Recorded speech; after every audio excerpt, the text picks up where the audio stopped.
Hi guys, part 1-ൽ A1, A2, B1 German language ലെവൽസിനെ പറ്റി നിങ്ങൾ മനസ്സിലാക്കി. അപ്പോൾ ഇനി ബാക്കിയുള്ള 3 ലെവൽസിനെ പറ്റി മനസ്സിലാക്കിയാലോ? അപ്പോൾ welcome to the world of Germany through Malayali from Deutschland. ഇനി B2 ലെവൽ, അപ്പർ ഇന്റർമീഡിയറ്റ് അല്ലെങ്കിൽ ഉയർന്ന ഇടത്തരം. ജർമ്മൻ കൂടുതൽ ഫ്ലുവൻ്റായി സംസാരിക്കുന്നതിനും ഔദ്യോഗിക സംഭാഷണങ്ങൾ കൈകാര്യം ചെയ്യുന്നതിനും ജർമ്മനിയിലെ മെജോറിറ്റി ജോബുകൾക്കും ആവശ്യമായിട്ടുള്ള ഒരു ലെവലാണ് B2 ലെവൽ.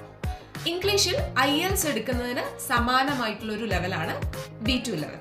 സമാനമാണെങ്കിലും അത്രയ്ക്ക് അങ്ങോട്ട് എളുപ്പമല്ല. ശരിക്കും ഈ ലെവലിന് പ്രാക്ടിക്കൽ എക്സ്പീരിയൻസ് ആണ് ആവശ്യം. ലോക്കലായിട്ട് ഒരുപാട് സംസാരിക്കുന്നതിനും ജർമ്മൻ മാഗസീൻസ്, ഫിലിംസ്, ന്യൂസ് പേപ്പറുകളൊക്കെ അങ്ങനെയൊക്കെ കാണുന്നത് ഈ ലെവല് ഏറ്റവും പെട്ടെന്ന് ക്രാക്ക് ചെയ്യാനായിട്ട് നമ്മളെ സഹായിക്കും. ഇനി C1 ലെവൽ, അഡ്വാൻസ്ഡ് സ്റ്റേജ് ആണിത്. പ്രൊഫഷണലി അല്ലെങ്കിൽ അക്കാഡമിക് ലെവലിൽ ഭാഷ പഠിക്കാനായിട്ടുള്ള ഒരു ലെവലാണ് C1 ലെവൽ. കൂടുതൽ സങ്കീർണമായ വിഷയങ്ങൾ എളുപ്പത്തിൽ സംസാരിക്കാൻ പഠിക്കുന്ന സ്റ്റേജാണ് C1 ലെവൽ.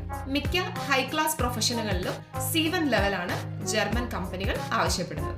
ലാസ്റ്റ് ലെവലാണ് C2 ലെവൽ. പ്രൊഫഷൻ ലെവലാണിത്. ഏകദേശം ജർമ്മൻസിനെ പോലെ സംസാരിക്കാനുള്ള ഒരു പ്രാവീണ്യം കിട്ടാനായിട്ടുള്ള ഒരു സ്റ്റേജാണ് C2 ലെവൽ.